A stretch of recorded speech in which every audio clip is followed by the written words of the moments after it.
All right, so imagine this. You've put in all the hard work, logging every single business transaction into your ledger. It's a massive list. But before you go and build those super important financial reports, how do you really know you didn't make one tiny math mistake somewhere? Well, today we're diving into the essential accounting safety check that answers that exact question, the trial balance. I mean, really think about it. You have carefully recorded every debit and every credit. But when you're dealing with dozens, maybe hundreds of entries, how can you be absolutely positive that it all adds up correctly? There has to be a way to check your work before it's too late. And luckily for all of us, there is.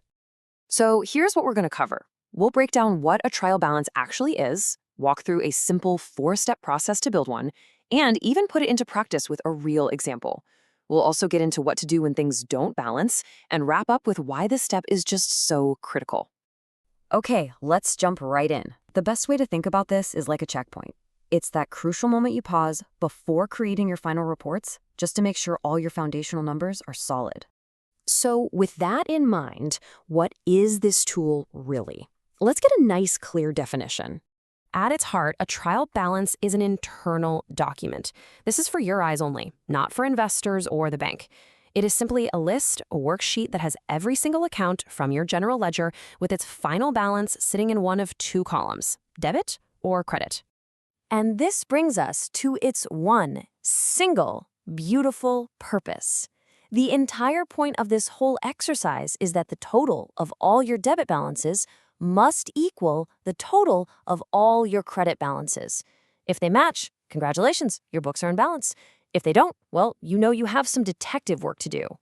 Now, I know this might sound a little complicated, but building one is actually a very straightforward process. It's really just 4 simple steps. Let's break them down. It's a really easy workflow. First, you list every account from your ledger that has a balance. Second, you take that final balance and you pop it into either the debit or the credit column. Third, you add up each column separately. And finally, step 4, the moment of truth. You check if those 2 totals are a perfect match. Theory is great, but honestly, this stuff makes so much more sense when you actually see it in action. So let's do that. Let's build a simple trial balance right now using some actual numbers. Okay, here we go. We've listed our accounts, cash, accounts receivable, and so on. Now, cash and accounts receivable are both assets, and assets normally have a debit balance, so their totals go in the debit column. Simple. On the flip side, accounts payable is a liability. That's money we owe, and that has a normal credit balance. The same is true for owner's capital and service revenue. And last but not least, rent is an expense, and expenses almost always have a normal debit balance, so that $1,100 goes right in the debit column. All right, time for some math. Let's total up that debit column. Adding those up, we get a grand total of $7,300. And now for the credits. We add up all of those, and what do we get? A perfect match, $7,300. And this is it. This is the moment we've been working towards. Our total debits equal our total credits.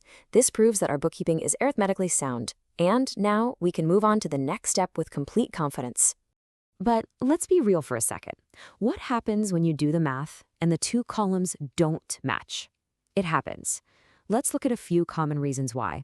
So you're in this frustrating spot. Your debit total is $7,300, but your credit total is, I don't know, $7,200.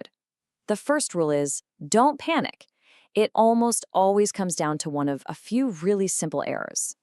Usually, it's one of the usual suspects. You've got transposition errors. That's when you just flip 2 digits, like writing 540 instead of 450. Or maybe you accidentally posted the same entry twice.